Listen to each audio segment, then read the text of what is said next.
ప్రతి ఆడపిల్లని ప్రతి తల్లిదండ్రులు ఎంతో గార్భంగా పెంచి పెద్ద చేస్తారు. ఆమె జీవితం మంచిగా చూస్తారు.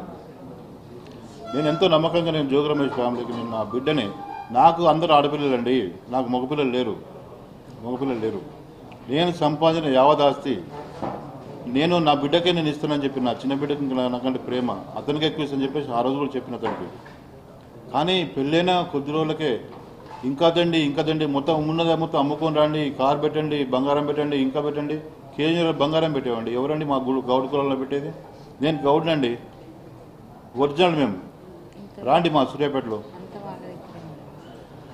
నేను ఇలా గౌరవం చెప్తున్నా. నేను 10 సంవత్సరాలు తాళ్ళు కూడా ఎక్కిన. వ్యవసాయం చేసిన కుటుంబం మాది, వ్యాపారం చేసి పైకి వచ్చిన కుటుంబం మాది.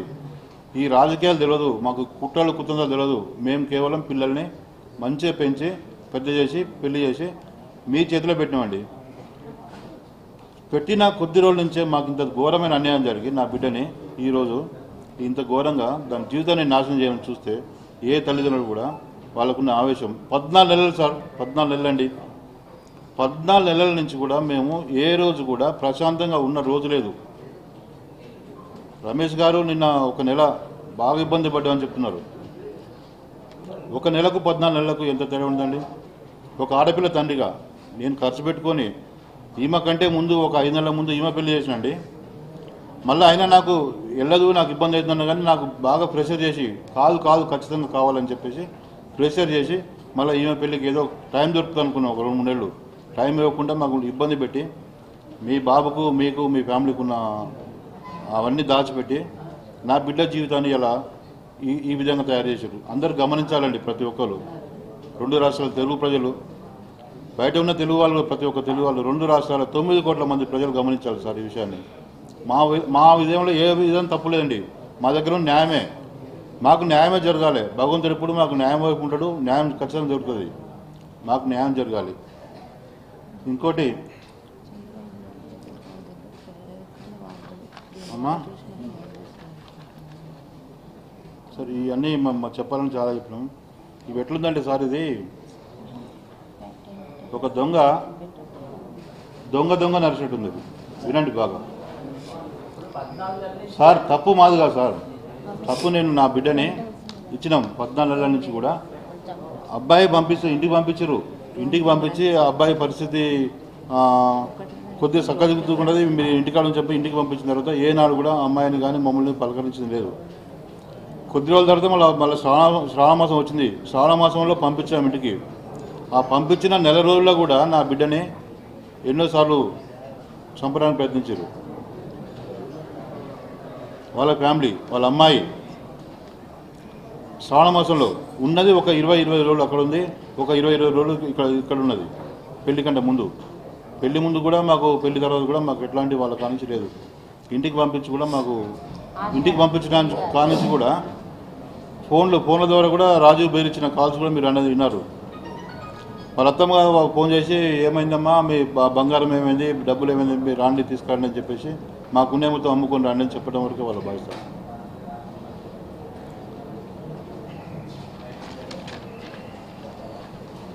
ఈరోజు నా బిడ్డ ఏ తప్పు చేయకుండా సంవత్సరం వరకు అండి మేము ఇక చేస్తున్నాం అని చెప్పేసి అనుకుంటే ఆయన జైలు పోయినా కానీ ఆగినాం, అంతకుముందు ఆగినాం, అబ్బాయికి ట్రీట్మెంట్ చేస్తున్నది ఆగినాం. సంవత్సరం నుంచి కూడా, సంవత్సరం వరకు ఇంకా నీకు నెలకు 10 రోజులకు సంవత్సరం అయిపోయింది కూడా మా ఇంటికి వచ్చి అమ్మ నీకు న్యాయం చేస్తా అని చెప్పి నెత్తి మీద చేపెట్టి చెప్పిన రోజులు ఉన్నాయి. సరే నమ్మినాం, పెద్ద మనిషి కదా నమ్మినాం. మాకు ఏ ఒక్కరోజు కూడా చెప్పేది ఒకటి, చేసేది ఒకటి. చెప్పేది ఒకటి, వాళ్ళ మనసులో ఉన్నది ఇంకొకటి. మాకు న్యాయం జరగలేదు కాబట్టి మేము ఈరోజు ఈ విధంగా మీ ముందుకు వచ్చి మాకు న్యాయం జరగాలని చూసినాం. ఒకసారి సేమ్ పాప చెప్పినట్టు కోర్టుకు పోతే ఇదే కేసు మేము సిపి గారికి వెళ్తే సజ్జల రామకృష్ణారెడ్డి దగ్గర వెళ్ళిన మాట వాస్తవం. అది వాళ్ళ ఇంటి దగ్గర మాట్లాడి ఒక నెల రోజులు సెట్ చేసుకొని చెప్పారు. ఆ మాట వాస్తవమే. అది కాలేదు. ఫస్ట్ వైసీపీ మన వెల్లంపల్లి సింగ్ గారు చెప్పినాం, అది కాలేదు. ఎవరి దగ్గర తిరిగినా మాకున్న పెద్ద మనుషులు కానీ, మాకున్న లాయర్స్ కానీ ఎవరైనా సరే ఆయనకున్న పలుకుబడితోటి వాళ్ళని రాకుండా చేసి వాళ్ళకి ఇంత ఇస్తాం అని చెప్పేసి ఏ ఒక్కరిని కూడా రాకుండా చేసి మమ్మల్ని ఒంటరి చేసి కనీసం వీళ్ళు ఏం చేసుకుంటారు చేసుకోపోయే ఉద్దేశంతో ఎంతో ధైర్యంగా అన్యాయం చేయడం జరిగింది. అమ్మ ఒకటి లాస్ట్ మొన్న కూడా తల్లి లాస్ట్ ఒకసారి మన ఎన్టీఆర్ జిల్లా వైసీపీ అధ్యక్షుడు అవినాష్ కూడా అతను కూడా అన్న మీరు అన్నీ కేసులు అన్నీ పెట్టుకున్నా మీ అందరూ మీరు కూర్చొని మాట్లాడని చెప్పేసి అట్లా కూడా 1 మంత్ ఈ రోజు వరకు కూడా ఇంకా వాళ్ళు టైం ప్రొలాంగ్ చేసుకుంటూ వచ్చినారు.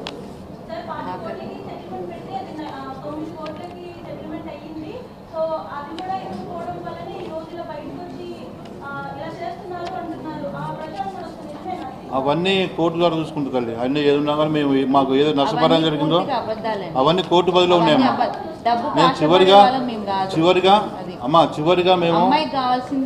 చివరిగా మేము లాస్ట్కు మన ఎవరంటే మన లోకల్ ఎమ్మెల్యే గారు వసంత కృష్ణ ప్రసాద్ గారు వాళ్ళు పోయినా ఫస్ట్ వారి ఇంటికి వెళ్ళాము, వారి ఆఫీస్కి వెళ్ళాము, 3 సార్లు వాళ్ళ ఇంటికి పోయినాము.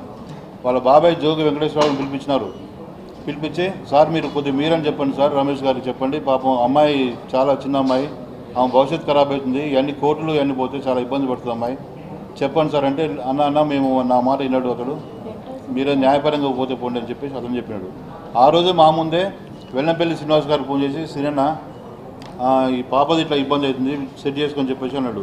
ఇట్లా అనేక సార్లు కూడా మమ్మల్ని మాట్లాడుతున్నాం చెప్పేసి ఈరోజు మాకు ఈమె మీద కేసు ఫస్ట్ పెళ్ళైన 2 నెలలకే నల్ అండ్ వైట్ అది ఆ కేసు వేసిండు.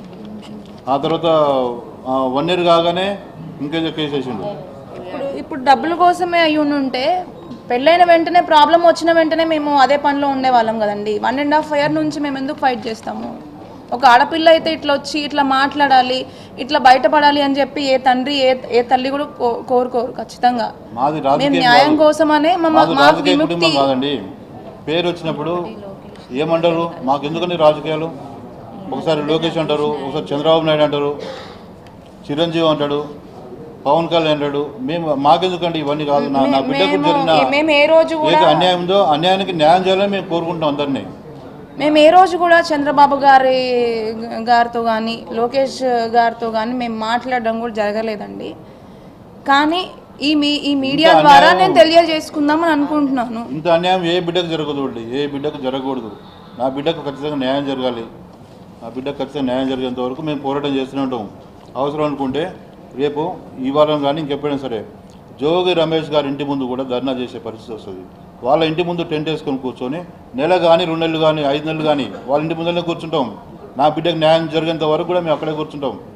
న్యాయం జరిగేంత పోరాటం చేస్తుంటామండి. ఇదైతే వాస్తవం. దయచేసి మీరు అందరూ ప్రతి ఒక్కరికి పేరు పేరున నేను వేడుకునేది నా బిడ్డకు న్యాయం చేయండి. అయితే ఇంకొక విషయం ఏం చెప్దామని మంత్రి నారా లోకేష్ ఆఫీస్ మీ అంతటా మీరు వెళ్ళారా వసంత కృష్ణప్రసాద్ ఆఫీస్కి? లేకుంటే ఎమ్మెల్యే గారు పిలిచారు? వసంత కృష్ణప్రసాద్ న్యాయం కోసం మేము వెళ్ళాం. సొంతంగా 3 times వెళ్ళాం. 2 సార్లు వాళ్ళ ఇంటికి వెళ్ళాం, ఒకసారి ఆఫీస్కి వెళ్ళాం. ఆ వీడియోలు ఉంటే చెప్పుకోండి, ఆ వీడియోలు కూడా పెట్టమండి. మా అంతటి మేమే మాకు న్యాయం జరగలేదు కాబట్టి న్యాయం కోసం అని చెప్పి వసంత కృష్ణప్రసాద్ గారి దగ్గరికి వెళ్ళడం జరిగింది. అయితే వాళ్ళు నిన్న పెట్టిన వీడియో ఏదైతే ఉందో అది ఫస్ట్ టైం కాదండి, సెకండ్ టైం వెళ్ళాము. ఖచ్చితంగా అంటే ముందు మరి ఎవరు ఎందుకు వీడియో పెట్టలేదో నాకు తెలీదు. దానికి ముందు కూడా మేము చెప్పినట్టు సజ్జల రామకృష్ణ గారి దగ్గర కూడా వెళ్ళాము. అదే మీటింగ్లో వారి ఇంట్లోనే జరిగింది మీటింగ్ వచ్చేసి. అక్కడే మేము లాస్ట్ గేట్